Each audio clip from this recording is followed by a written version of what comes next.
and welcome to Book Talk. It is my pleasure to welcome Jaime Jo Wright back to Book Talk for this episode, where we are going to talk about this lovely book, Night Falls on Predicament Avenue. And my first question for you, Jaime, is how do you keep coming up with these spooky ideas? Oh, a lot of coffee. That's definitely, well, I mean, you knew that was going to be my answer, right? But I had an idea. yeah, history provides us with so many spooky ideas, really. Because I can't talk. This specific book, I pulled the idea from a newspaper clipping that I read from the late 1800s of this older man who lived in a house at the edge of town. Nobody really knew a whole bunch about him, and then he just kind of like stopped being seen. And so the newspaper article was how they went to the house and they uncovered this grisly, bloody crime scene in the house, but nobody knew what had happened, and no, it didn't sound like anybody ever found out. And I was like, oh, that would be interesting if we did a twist where there's this house on the edge of town that's kind of abandoned and transients come and go and nobody really knows what's going on there. And then there's this grisly crime scene that's discovered, but there's no victim. Like it's obvious someone died by what was left behind, but there's no victim. And so that's kind of where this came from. So I do that. Like I find newspaper clippings or old historical crimes that went unsolved or, this murder or that murder, and you push them together. I love that. But it also it takes kind of a special mind to go to Uh-huh. those places and then Special. decide to live there for the time that it takes to write a book. So how do you do that and maintain your sanity? Because you are one of these bubbly people. I love hanging out with you because you just bring this life and vitality with you everywhere that you go. And yet your writing takes you into these dark places Yeah. of crime and just you're weaving together these really kind of twisted moments of people kind of operating out of the depths of depravity. So Mhm. how do you kind of compartmentalize that, or do you, or what keeps you grounded? Um, that's a really good question. Um,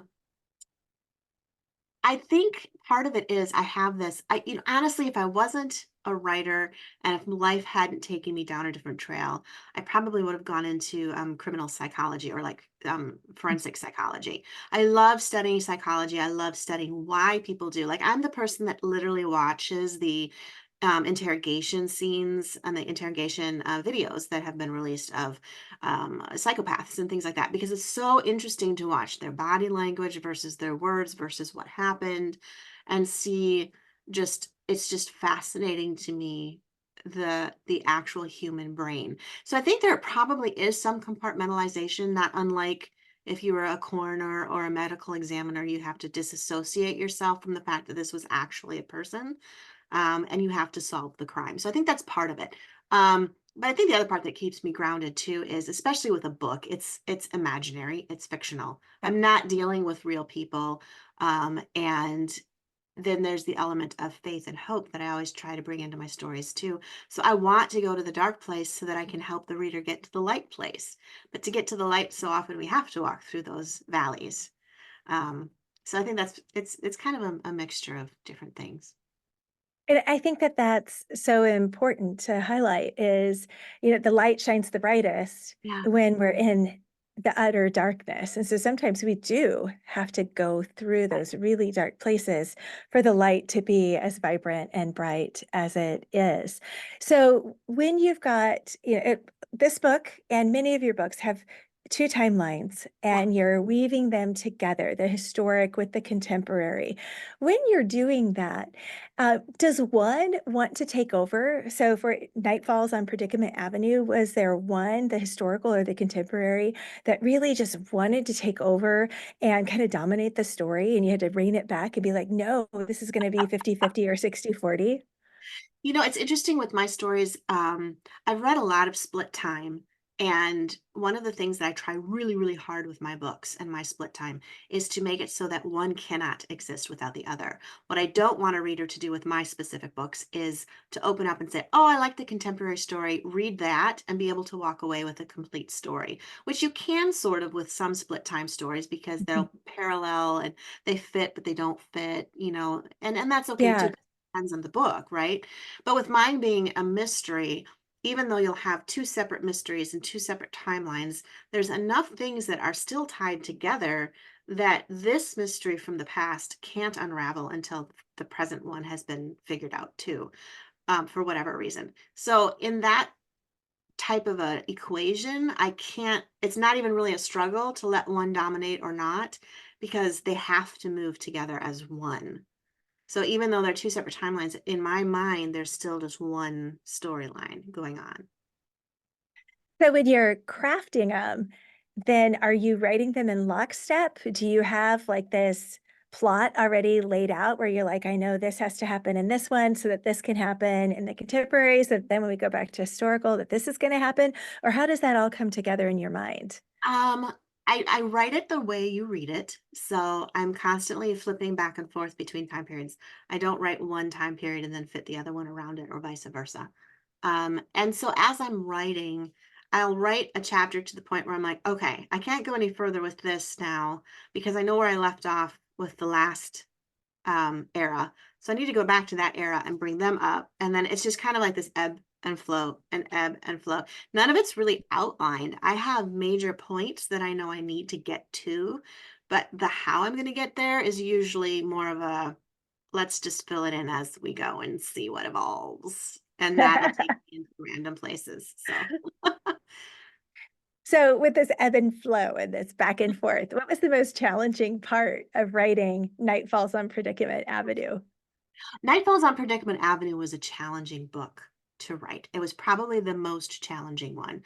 Um, Partially because it was one of those books where I had this great idea for a story, and then when I sat down to actually write it, I realized the story that was in my mind was more about the character's journey through the emotional elements they had to go through. And suddenly I realized that the pieces of the story and the plot were there, but they hadn't really been fleshed out. So then I was like, oh shoot, I know they're struggling with these things, but why? And all those different elements. So um it was difficult to write and wrap my brain around how does the character's internal journey match the external journey. And I am not sure if I even answered your question. No, that's great because as writers, we have to do this balancing act Yes. because as readers, if we get a book that is all internal, that can feel really slow and sluggish, and we're just kind of like, okay, enough already. Can we get to some action? But at the same time, if we get a book that's all external journey, it's like go, go, go, go, go, go, go. And we're like, but why do we care about these characters? And Right. so there is this tension of getting both to happen. And a character needs to grow and change and kind of have a metamorphosis on both levels, the internal and the external. And then when we're writing Christian fiction, usually there will be a spiritual evolution and change as well. And so we've got kind of this intricate weaving that's happening.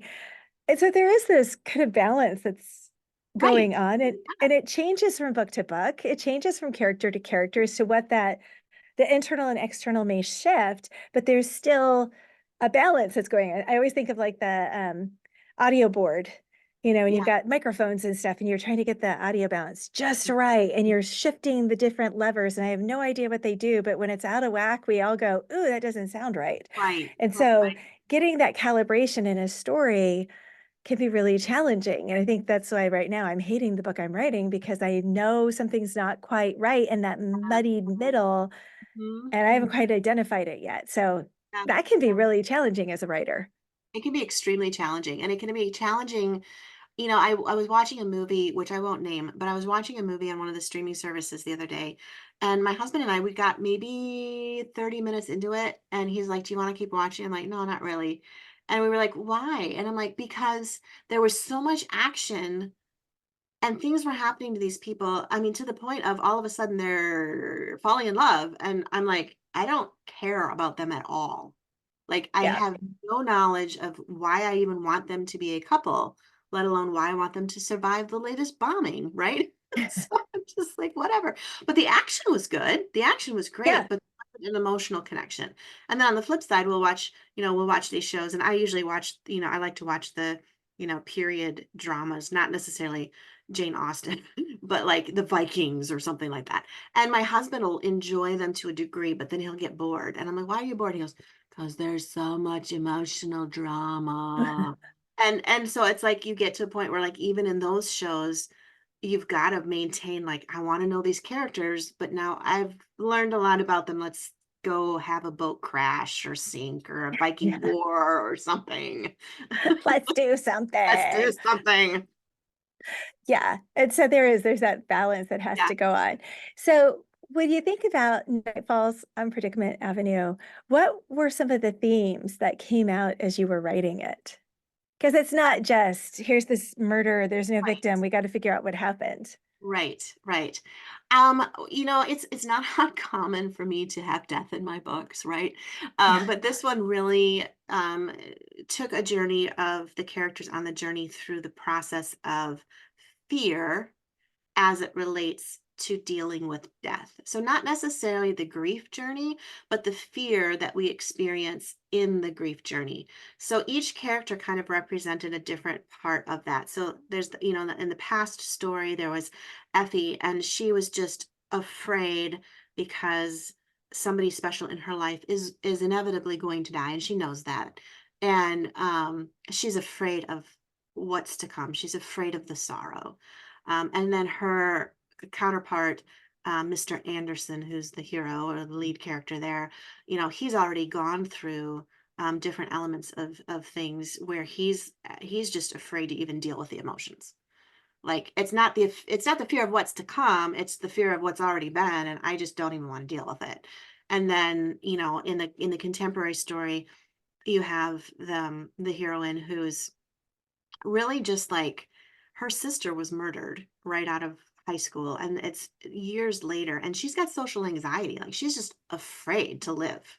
Like, because living equals dying, then I can't live without fear. yeah, And just all those different elements that go into the concept of death and grief and dying. And that's a lot of what I was focusing on the journey in the Night Falls on Predicament Avenue. And then to have a crime in the past that has never been solved, let alone they're not even quite sure who was murdered to begin with, yeah, paralleling with Nora in the present day, her sister's murder, but not knowing who killed her and why, and trying to mesh all those questions of why.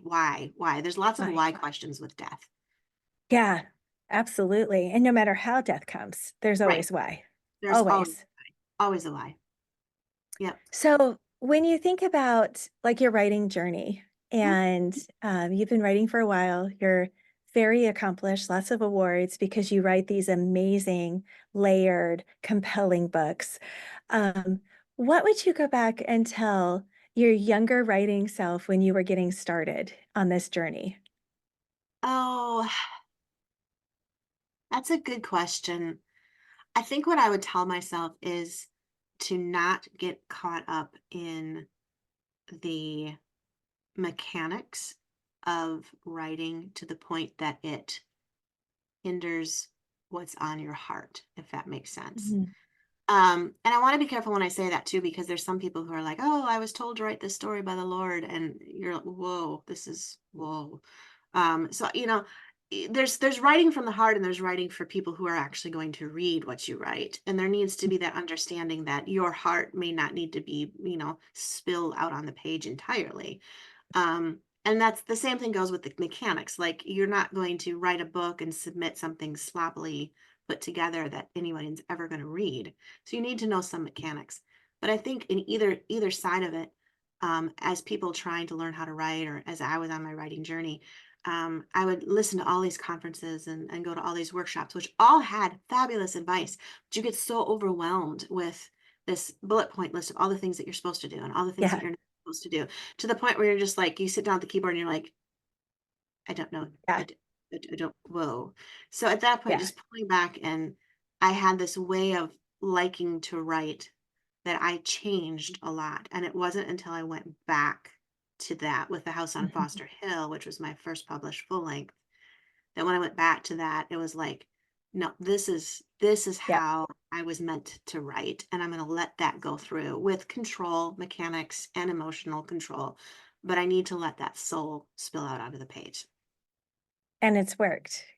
It's So worked far, really, really well. Yeah, yeah. so far, So people are still reading, I guess. yeah. So when did you first know you were a writer? I was always a storyteller since I was little. That's how I got out of trouble. So I knew I was a writer.